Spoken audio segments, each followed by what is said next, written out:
Malam hari ini kita akan membahas seputar kompensasi pelengkap, insentif, dan tunjangan. Jadi kompensasi itu selain dalam bentuk gaji, juga ada kompensasi pelengkap dalam bentuk lain, ada insentif, ada juga tunjangan. Jadi nanti kita akan bisa membedakan apa itu kompensasi pelengkap, apa itu insentif, dan apa itu tunjangan. Sehingga kedudukan masing-masing dari ini nantinya kalian paham tentang pemberian-pemberian kompensasi ini dan kedudukan-kedudukan serta manfaat-manfaat dari masing-masing ini dalam perusahaan.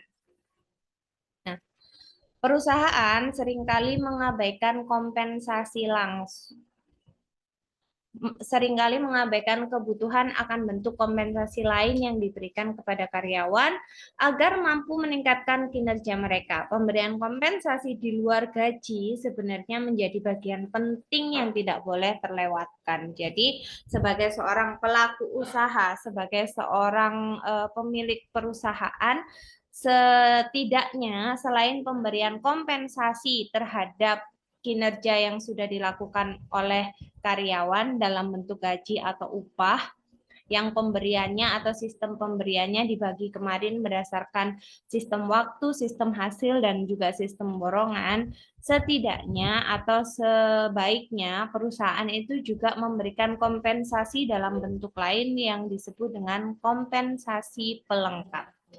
Apa itu kompensasi pelengkap? Merupakan salah satu bentuk pemberian kompensasi berupa penyediaan paket benefit dan program-program pelayanan karyawan dengan maksud pokok atau maksud utama untuk mempertahankan keberadaan karyawan sebagai anggota organisasi dalam jangka yang panjang. Jadi kompensasi pelengkap itu pada intinya adalah tambahan kompensasi lain atau tambahan benefit lain yang diberikan kepada karyawan di luar gaji pokok. Ya. Jadi yang namanya kompensasi pelengkap itu sifatnya tambahan, tidak wajib. Semua tergantung kebijakan-kebijakan perusahaan. Tujuan utamanya apa? Tujuan utamanya adalah untuk mempertahankan keberadaan karyawan di dalam perusahaan untuk jangka waktu yang panjang. Nah, bentuk-bentuk kompensasi pelengkap ada apa saja? Ada bisa berbentuk waktu libur atau time of benefit. Nah, seperti istirahat sakit, liburan dan cuti, atau alasan-alasan lain. Seperti di perusahaan itu biasanya ada yang liburan atau cutinya itu ada 12 kali dalam 1 tahun. Itu namanya kompensasi pelengkap. Apakah semua perusahaan memberikan kebijakan seperti itu? Tidak, saya Tidak. tidak ada, Bu. Oh, di Heru nggak ada. Kalau cuti potong gaji. Kalau cuti apa? Iya, kalau cuti. Tapi kalau sakit, asalkan ada surat dokternya tidak dipotong. Tidak dipotong. Nah, sakit ada surat dokter tidak dipotong itu juga bisa di sudah itu juga bisa masuk dalam bentuk kompensasi pelengkap time of benefit. Karena ada di perusahaan itu yang kalau sistem pemberian kompensasinya berdasarkan sistem hasil, itu biarpun sakit juga masih tetap nggak dapat gaji. Liburan dan cuti bagi perempuan ada cuti hamil, cuti melahirkan, ada yang di sini ada yang perusahaannya untuk perempuan dikasih cuti haid, Ada itu. ada ya. Di perusahaannya Andi. Ya, perusahaan tempat saya bekerja, bukan perusahaan saya ini. Oh iya. Nggak maksudnya tempatnya Andi Iya, kerja. iya. Ya, ada beberapa perusahaan besar itu biasanya lebih banyaknya perusahaan asing sih ya. Seperti saya dulu pernah kerja di Panasonic, itu setiap bulan karyawati atau karyawan perempuan itu berhak mendapatkan cuti haid. Jadi ketika hari pertama masa menstruasi, karyawati bisa mengajukan cuti tapi tetap dibayar. Nah, apakah perusahaan-perusahaan lain juga menerapkan hal yang semacam itu? Tidak, karena term of benefit ini bersifat pelengkap atau tambahan. Jadi jika diberikan akan membuat karyawan atau membentuk loyalitas dalam diri karyawan, dan apabila tidak diberikan juga tidak jadi masalah sebenarnya. Karena semua tergantung dari kebijakan perusahaan. Nah, bentuk kompensasi pelengkap yang selanjutnya itu bisa berbentuk perlindungan tenaga kerja, meliputi jaminan pembayaran upah dalam jumlah tertentu selama satu periode, rencana pensiun, tunjangan hari tua, tunjangan pengobatan, pembentukan koperasi karyawan. Dari 1, 2, 3, 4, 5. 5 poin ini mana yang masih belum difahami? Tentang bentuk kompensasi pelengkap dalam bentuk perlindungan tenaga kerja. Yang poin terakhir Ibu, yang pembentukan koperasi atau yayasan itu keterkaitannya dengan perlindungan tenaga kerja itu sendiri. Pembentukan koperasi karyawan biasanya kan untuk melindungi karyawan dari pinjaman-pinjaman di luar perusahaan. Biasanya kan dibentuk ada koperasi simpan pinjam untuk karyawan. Pernah dengar? Jadi jaminannya itu bisa berbentuk SK pengangkatan atau juga bisa berbentuk surat kontrak. Jadi tidak memakai jaminan barang bergerak lain seperti mobil, BPKB mobil, atau berupa sertifikat tanah, itu enggak. Tetapi keanggotaan dia dalam koperasi di perusahaan tersebut. Biasanya pabrik-pabrik itu ada koperasi karyawan. Jadi memberikan perlindungan berupa bantuan finansial kepada karyawan agar mereka tidak memakai atau meminjam uang di luar perusahaan yang nantinya akan berpengaruh atau ketika terjadi wan prestasi itu akan sulit untuk mengembalikan. Atau yayasan untuk perlindungan karyawan, biasanya ada. Cuman jarang kalau di Indonesia ya, karena ini memang sifatnya kompensasi pelengkap. Jadi tidak banyak perusahaan yang memberikan bentuk-bentuk kompensasi semacam ini. Kecuali perusahaan yang memang sudah benar-benar berdiri dan sudah punya nama atau sudah memiliki karyawan dalam jumlah yang besar. Ada lagi yang mau ditanyakan? Saya mau nyoba tanya, Bu. Yang tunjangan pengobatan itu kayak seperti BPJS itu ya? Bisa. Yang Tunjangan. saya tanyakan gini, Bu. Kalau seperti tunjangan kesehatan atau hari tua itu kan dipotong dari berapa persen gaji karyawan kan ya?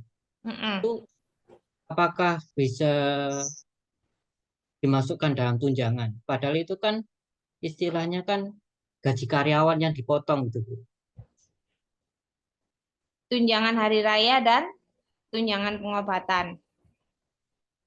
Kenapa masuknya dalam perlindungan tenaga kerja padahal itu sebenarnya adalah gaji karyawan yang dipotong.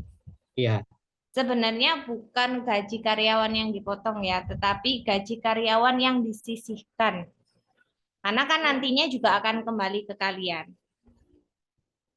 Kalau gaji tersebut diberikan secara utuh pada saat jaminan nanti hari tua ketika kalian sudah tidak bekerja lagi, kalian kan tidak ada perlindungan finansial di masa tuanya.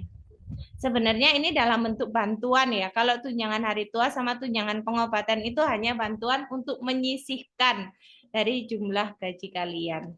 Itu aja. Saya soalnya udah lama nggak dapat tunjangan, tapi memang tunjangan itu setahu saya dulu memang diambil dari gaji ya.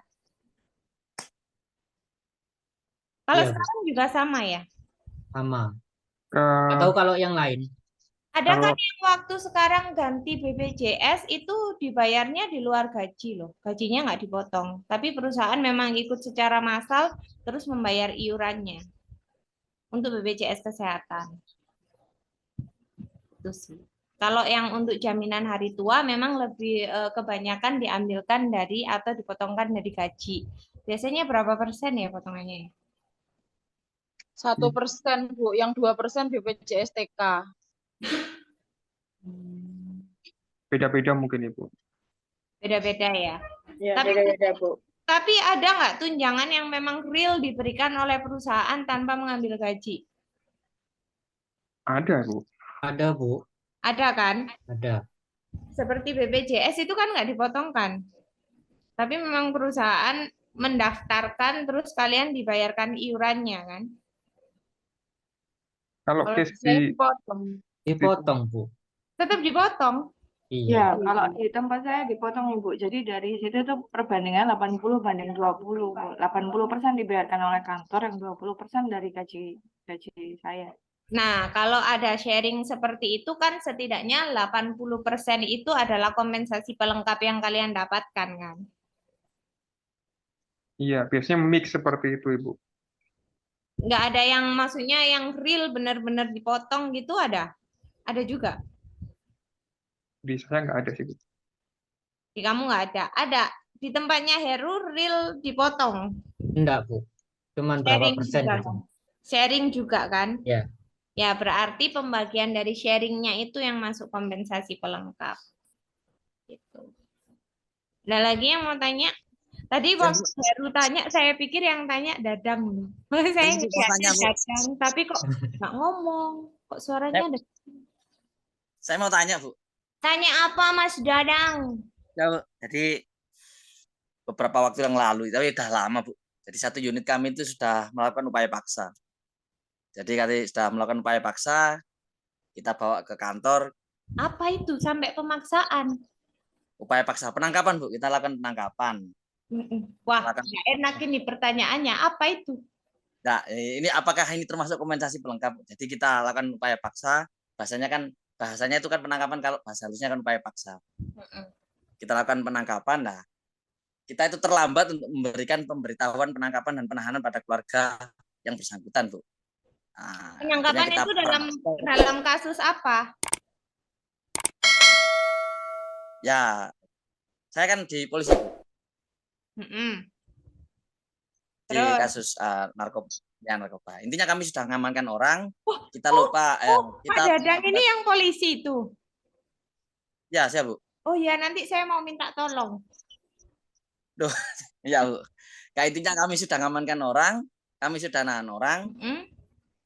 Ya, kita agak terlambat memberikan pemberitahuan penangkapan dan penahanan. Akhirnya kita kena pra peradilan. Tapi intinya tidak menggugurkan proses penyidikan yang telah berlangsung. Kompensasinya kami harus meminta maaf gitu aja. Hanya kesalahan administrasi. Nah, itu permintaan maaf itu apakah termasuk kompensasi pelengkap dari kami nih yang terlambat memberikan pemberitahuan Kak Bani tadi atau gimana, Bu? Permintaan maafnya dari pihak siapa? Dari pihak kami, Bu. Dari pihak kami pihak Pak Dadang kepada keluarga yang bersangkutan yang sudah kita amankan itu. Kok saya makin aneh? Kan Pak Dadang polisi. Ya, saya mengamankan orang, Bu. Satu unit mengamankan orang. Nah, orang, terus pemberitahuan ke keluarganya? Ya, kita mengamankan orang, terus kita lakukan upaya penahanan. Kalau di undang-undangnya kan sesegera mungkin kita memberikan pemberitahuan penangkapan dan penahanan. Ya, itu agak terlambat, Bu. Katakanlah agak terlambat. Ya, kita berikan coba waktunya agak lama. Jadi itu kerugiannya kalau terlambat memberitahukan apa? Nah, makanya, Bu, kita kena pra peradilan. Tapi di pra peradilan itu proses penyidikan yang kami lakukan itu tidak serta-merta menggugurkan kewajiban yang bersangkutan ini menjadi tersangka. Dan proses tindak pidana yang dilakukannya tetap berjalan, Bu. Kami ini cuma kena kompensasinya harus meminta maaf kepada keluarga. Tapi tidak dapat teguran dari kantor. Kita dapat teguran dari hakim pra peradilan, Bu, di PT UN. Itu memang kalau itu selain meminta maaf, seharusnya ketika proses pra peradilan itu hukuman yang Pak Dadang dapat itu harusnya apa? Tidak ada, Bu, ya. Memang tetap karena kan sudah memenuhi unsur perbuatan yang dilakukannya itu kan sudah tidak pidananya sudah memenuhi unsur.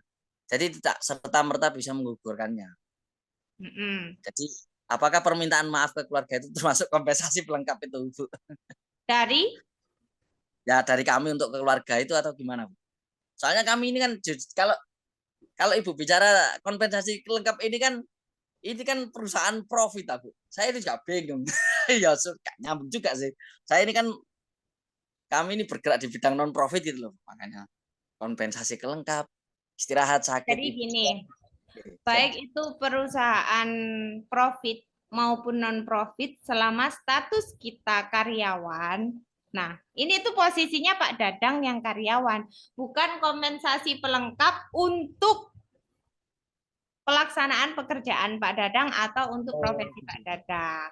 Jadi ini hubungannya Pak Dadang dengan instansi. Apakah di instansi Pak Dadang itu Pak Dadang mendapatkan hak-hak semacam ini? Jadi pemberi kompensasi pelengkap itu adalah instansi di mana Pak Dadang sekarang berada. Bukan hubungannya dengan eksternal lah, Bu, ya, katakanlah ya, Bu.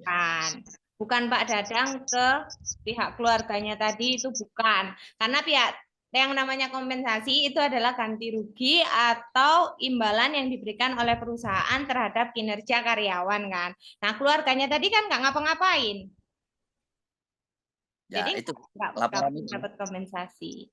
Nah, kalau ini dilihat dari Pak Dadang yang dapat dari instansi kepolisian. Selama ini kalau di instansi kepolisian dapat nggak ini? Tunjangan dapat lah pasti. Insya Allah dapat semua, Bu. Insya Allah. Insya Allah apa benar? Ya benar, Bu, dapat semua, Bu, pasti itu. Cuma kalau liburan dan cuti itu masih tanda tanya, Bu. Loh, namanya instansi pengabdian itu tidak boleh memikirkan liburan dan cuti. Nah, makanya itu, Bu. Makanya kalau liburan dan cuti itu kan saya bilang tadi tanda tanya, Bu. Iya. Selama tubuh masih bisa berjalan, harus tetap masuk kantor. Ya, kalau bisa pas sakit dibawa itu sama infus-infusnya. Ya, kira-kira seperti itu, Bu. Siap, Bu. Jadi paham ya pemberian konsep dari kompensasi pelengkap di sini ya. Jadi ini adalah bentuk kompensasi yang didapatkan oleh Pak Dadang dari instansi kepolisian. Nah, bentuk kompensasi pelengkap yang selanjutnya ada program pelayanan karyawan. Yang pertama program rekreasi. Adakah di sini perusahaannya yang setiap tahun mengadakan rekreasi? Ada? Nggak ada, Bu. Nggak ada. Ada. Adanya kayak family gathering gitu, Bu. Nah, itu family gathering itu juga termasuk program pelayanan karyawan dalam bentuk kompensasi pelengkap loh. Terus kafetaria, nggak banyak kan kantor-kantor yang punya kantin atau kafetaria sendiri. Adanya warung-warung warkop yang nempel-nempel di dinding kantor gitu kan. Itu bukan termasuk kompensasi pelengkap ya. Kalau kompensasi pelengkap yang berbentuk program pelayanan karyawan itu emang kantornya punya kantin. Kalau di Pak Dadang pasti ada kantinnya. Ada, Bu. Siap, Bu. Nah, itu bentuk kompensasi pelengkap yang bisa didapetin Pak Dadang. Kalau program pelayanan karyawan berbentuk perumahan, ada yang bisa kasih contoh? Berbentuk perumahan. Asabri, Bu. Fasilitas rumah. Asabri. Apa itu? Ya, di tempat saya kan Asabri, Bu. Asabri itu apa? Asuransi Angkatan Bersenjata Republik Indonesia. Asuransi. Jadi kalau ya kita masih tergabung di Asabri itu, Bu. Jadi kalau mau ambil rumah, misalkan kita tidak ada punya uang muka, nanti developer yang kerjasama sama Asabri kan bisa subsidi lah, Bu, katakanlah disubsidi oleh Asabri. Oh iya, itu masuk, benar. Ada lagi yang bisa kasih contoh? Itu kan kalau beli, ada kan yang biasanya TNI itu dapatnya apa? Asrama, Rumah dinas. Asrama, rumah dinas, itu salah satu program pelayanan karyawan berbentuk perumahan. Kalau yang tipe sultan, apartemen biasanya, Bu, untuk ekspatriat atau yang golongan level top management. Oke, di atasnya apartemen ada lagi biasanya. Ini banyak yang kasih kompensasi pelengkap berbentuk perumahan ini. Apa? Mes-mesan. Itu kan hampir perusahaan-perusahaan bisa kasih mes. Itu mes itu kelas sultan loh. Nyatanya nggak semua perusahaan bisa kasih mes-mesan kan. Terus jadi salah satu bentuk kompensasi pelengkap dalam bentuk program pelayanan karyawan berbentuk perumahan itu tadi fasilitas pembelian rumah untuk karyawan dalam bentuk bantuan uang muka atau biasanya KPR. Ada juga berbentuk rumah dinas, asrama, berbentuk apartemen, berbentuk mes-mesan. Tuh. Kalau beasiswa pendidikan, contoh kompensasi pelengkap berbentuk beasiswa pendidikan. Ada beasiswa untuk karyawan itu sendiri dan juga biasanya ada untuk anaknya, Bu. Untuk anaknya, benar. Ada biasanya beasiswa itu untuk karyawan itu sendiri. Jadi bagi karyawan yang harus menduduki suatu jabatan, ketika dia bisa memberikan prestasi kerja atau menunjukkan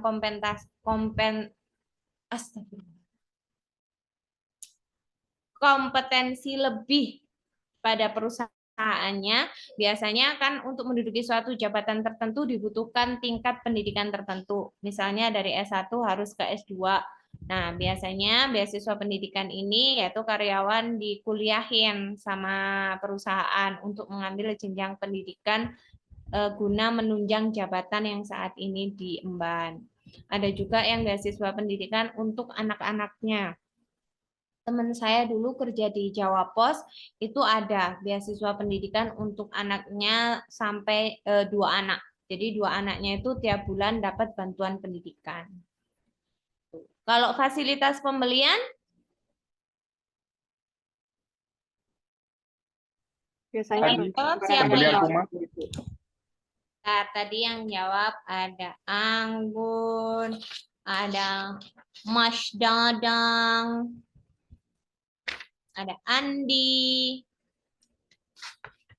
ada Heru, ada Eka.